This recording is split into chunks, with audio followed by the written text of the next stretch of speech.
Santo Domingo and Haiti, diplomacy of shame. The government of Santo Domingo, the government of Haiti, and the international community have to be ashamed to talk about the Declaration of Human Rights. If the international community wants to talk about the Declaration of Human Rights, Santo Domingo would have to place in the list of shame of the United Nations. The international community, Mr. Ban Ki-moon, Secretary General of the United Nations, cannot ignore that the government of Santo Domingo violates the right of Dominican of Haitian ancestry. It is a shame for the international community, especially the United Nations and its Secretary General, Mr. Ban Ki-moon, who could not find a way to provide protection to prevent the government of Santo Domingo to perpetrate this crime, a worldly shame. The deportation of Haitian Dominican ancestors do not base neither on the right of blood nor on the right of soul. This is an arbitrary action. It constitutes a flagrant violation of human rights. If the United Nations, the international community, do not consider the deportation of Haitian ancestors as ethnic cleansing, therefore, what did happen in Yugoslavia was not as ethnic cleansing. Consequently, if the International Organization of Human Rights wants to keep the value of this institution, it must require the United Nations to place Santo Domingo in the list of shame of the United Nations.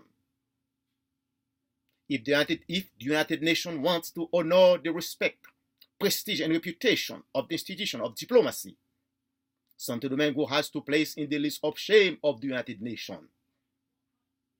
The deportation of Dominican of Haitian ancestry in Haiti is a pitiful shameful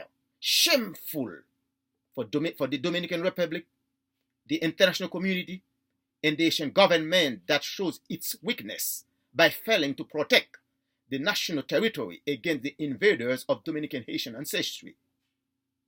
In my opinion, the deportation of this Dominican is a strategy of economic warfare against Haiti.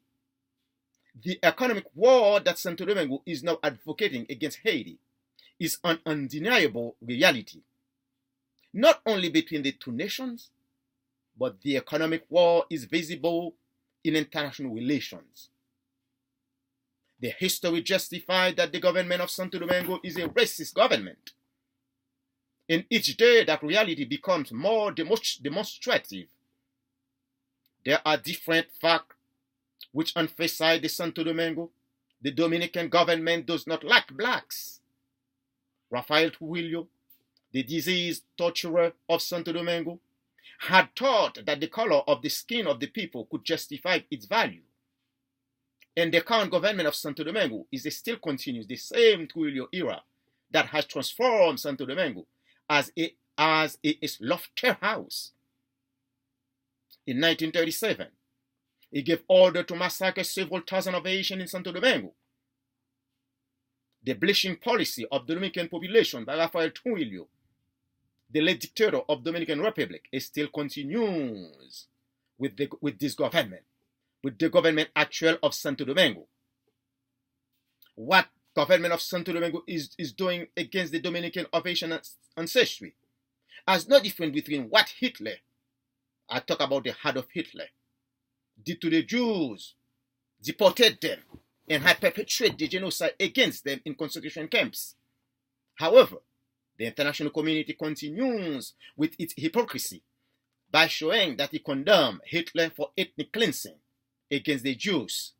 But the same international community cannot say anything against the ethnic cleansing that the government of Santo Domingo is perpetrating against the Dominican of Haitian ancestors.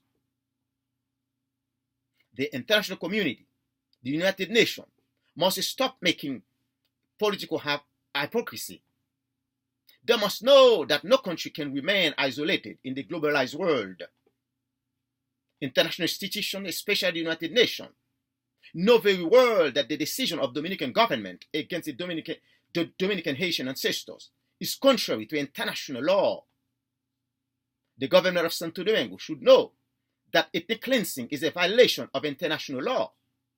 Fortunately for the government of Santo Domingo, the Haitian government has no teeth. It cannot bite. This is a naive government. The proverb says, go to look at the face of the owner of the house before coming in. Thank you. May God bless all.